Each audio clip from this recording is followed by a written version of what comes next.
Wet Leg, an album I've been listening to on Amazon Prime. Legend has it that it all started as an accident. Two bored young women amusing each other with phrases that made them laugh. Quotes and misquotes which they then spoke or sang over simple indie pop music. It was a project that started in lockdown. Many of us started projects in lockdown, but only the two Wet Leg girls won a Mercury Prize for it. And they would have us believe it was all an accident. But the accidents seem to have kept happening. Finding exactly the right bass player and drummer to make them the B-52s for the TikTok generation. Finding the exact strange sounds to add interest to the simple repetitive songs. Having exactly the right moves. Something like the Teletubbies meets the Walking Dead. They seem to have the right costumes that seem also to be anti-costumes.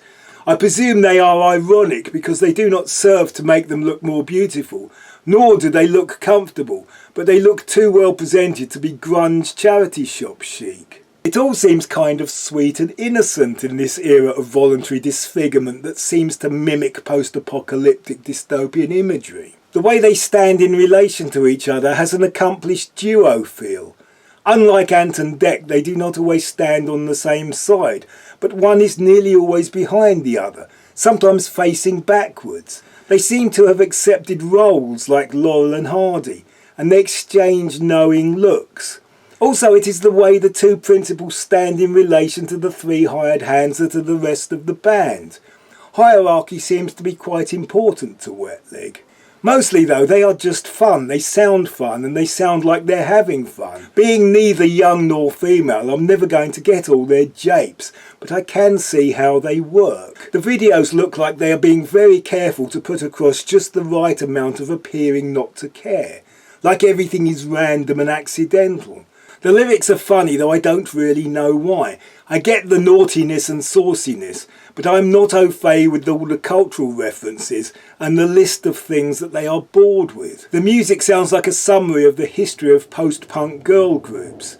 The Slits, the Go-Go's, the Bangles, the Breeders, Kirsty MacColl, Elastica, Lily Allen without the Mockney Gottel stops. They have an amusing way of looking sideways at things. On the opening track, they make a list of all kinds of awful experiences and sensations which they quite like because of their similarity to being in love. In another song, they claim to be appalled by the erotic dreams they thought someone else was having about them. It is all a mixture of electropop and punk that reminds me a bit of Girls and Boys by Blur. Britpop with mobile phones and social media. Like a BBC Girls Behaving Badly sitcom.